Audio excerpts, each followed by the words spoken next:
అంతర్జాతీయ విపణిలో దేశీయ కరెన్సీ రూపాయి విలువ అంతకంతకు క్షీణిస్తుంది. భారత్ అమెరికా డీల్పై అనిశ్చితులు, విదేశీ పెట్టుబడుల తరలిపోవడం వంటి కారణాలతో రూపాయి మార్కం విలువ పడిపోతుంది. క్రితం సెషన్లో డాలర్తో పోలిస్తే 90.78 వద్ద ముగిసిన రూపాయి విలువ ఇవాళ మరో 5 పైసలు క్షీణించింది. 90.83 వద్ద సరికొత్త జీవనకాల కనిష్టానికి తాకింది. భారత్ అమెరికాల వాణిజ్య ఒప్పందం ఆలస్యం వల్ల ఇన్వెస్టర్ల సెంటిమెంట్ దెబ్బతినడంతో రూపాయిపై ప్రతికూల ప్రభావం పడుతుందని అనలిస్టులు చెబుతున్నారు. మార్కెట్ ఒడిదుడుకులు, డాలర్కు డిమాండ్ పెరగడం వంటివి కారణాలుగా పేర్కొంటున్నారు. ఈ క్షీణత మరికొన్ని రోజులు కొనసాగే అవకాశం ఉందని, అలాగే త్వరలో 91 మార్కు కూడా దాటవచ్చని అంచనా వేస్తున్నారు. మరోవైపు దేశీయ స్టాక్ మార్కెట్లు నష్టాలు కొనసాగుతున్నాయి. సెన్సెక్స్ 400 పాయింట్లకు పైగా పతనం కాగా నిఫ్టీ 100 పాయింట్లకు పైగా లాస్ అయింది. అంతర్జాతీయ మార్కెట్ల ప్రతికూల సంకేతాలు మదుపర్ల అప్రమత్తత సూచీలను ఒత్తిడికి గురిచేస్తున్నాయి.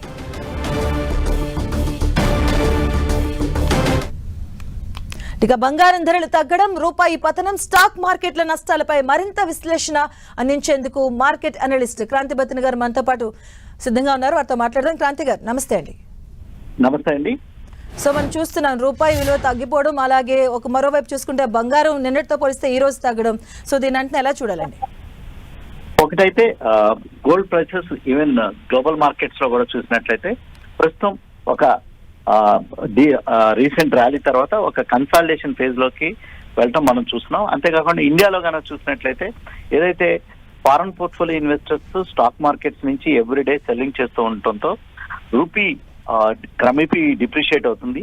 మన గోల్డ్ కనుక చూసినట్లయితే గోల్డ్ మరియు సిల్వర్ కొంతవరకు ఇవి డాలర్ డినామినేటెడ్ అసెట్స్ కాబట్టి ఎప్పుడైతే రూపీ క్షీణిస్తూ ఉంటుందో కొంచెం గోల్డ్ కి డిమాండ్ కూడా తగ్గటం మనం చూస్తున్నాం డొమెస్టిక్ మార్కెట్ లో.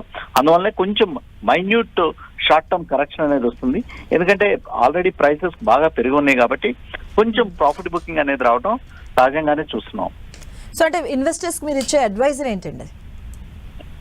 డెఫినెట్ గా మనం గత కొంతకాలంగా మన 10 టీవీ వ్యూవర్స్ అందరికి చెప్తూ వస్తున్నాం, గోల్డ్ అండ్ సిల్వర్స్ లో ఎటువంటి డిప్ వచ్చినా బై చేయడానికి మంచి అవకాశంగానే చూడాలి.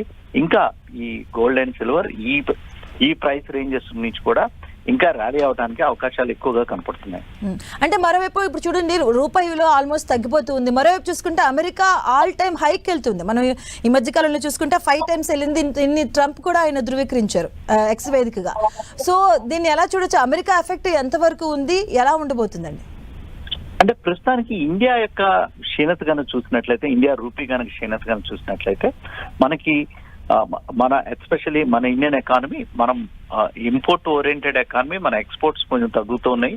ఎక్స్పోర్ట్స్ నిన్న డేటా కనుక చూసినట్లయితే ఎక్స్పోర్ట్స్ అయితే పెరిగినాయి despite of the US trade ఆంక్షలు ఉన్నప్పటికీ ఎక్స్పోర్ట్స్ పెరగటం చూస్తున్నాం. కానీ ఏంటంటే రీసెంట్ గా ఫారెన్ పోర్ట్ఫోలియో ఇన్వెస్టర్స్ డాలర్స్ కి డిమాండ్ ఇండియాలో బాగా పెరుగుతుంది. ఎందుకంటే ఫారెన్ పోర్ట్ఫోలియో ఇన్వెస్టర్స్ వారి యొక్క పొజిషన్స్ ని ఎగ్జిట్ చేస్తున్నారు ఇండియా నుంచి. అందువల్ల డాలర్ కి డిమాండ్ ఎక్కువ వస్తుంది. అందువల్లనే రూపీ క్రమేపీ క్షీణించడం మనం చూస్తున్నాం. దాని యొక్క ఇంపాక్ట్ అనేది డైరెక్ట్ గా బులియన్ మార్కెట్ అంటే బంగారం, వెండి మీద డైరెక్ట్ గా ఇంపాక్ట్ చూపిస్తుంది. అంటే రికార్డు స్థాయిలో రూపాయి పతనం అనేది కనిపిస్తుంది సార్. ఎంత వరకు వచ్చే అవకాశం ఉంటుందంటారు? దాని తర్వాత ఎఫెక్ట్ ఎలా ఉంటుందండి మన పైన?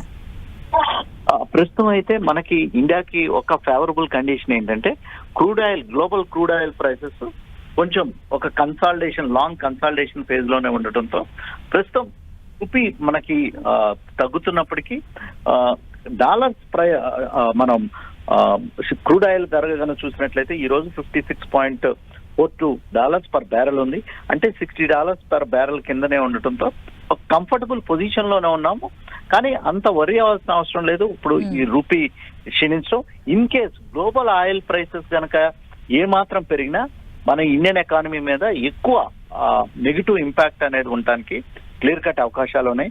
As long as crude oil కనుక ఈ ప్రైస్ రేంజ్ లోనే కన్సాలిడేట్ అయితే కనుక మన మీద అంత కరెంట్ అకౌంట్ మీద కానీ లేకపోతే మన ఇంపోర్ట్స్ మీద కానీ కొంచెం ఒత్తిడి అయితే తక్కువగానే ఉంటుంది. అంటే గోల్డ్ అండ్ సిల్వర్ విషయానికి వస్తే ఎంత వరకు తగ్గే అవకాశాలు ఉంటాయండి రెండు? ఇక్కడ నుంచి జస్ట్ 1-2% గా మాత్రమే కరెక్షన్ కి ఆస్కారం ఉందండి. మరీ అంతగా గోల్డ్ అండ్ సిల్వర్ ప్రైసెస్ లో షార్ప్ డిక్లైన్స్ అయితే ఎక్స్పెక్ట్ చేయకూడదు. Okay. ఏదైనా షార్ప్ డిక్లైన్ ఇన్ కేసు వచ్చినా ఒక మంచి బయింగ్ ఆపర్చునిటీ కింద చూడాలి. రైట్ అండి, థ్యాంక్ యూ అండి క్రాంతి గారు.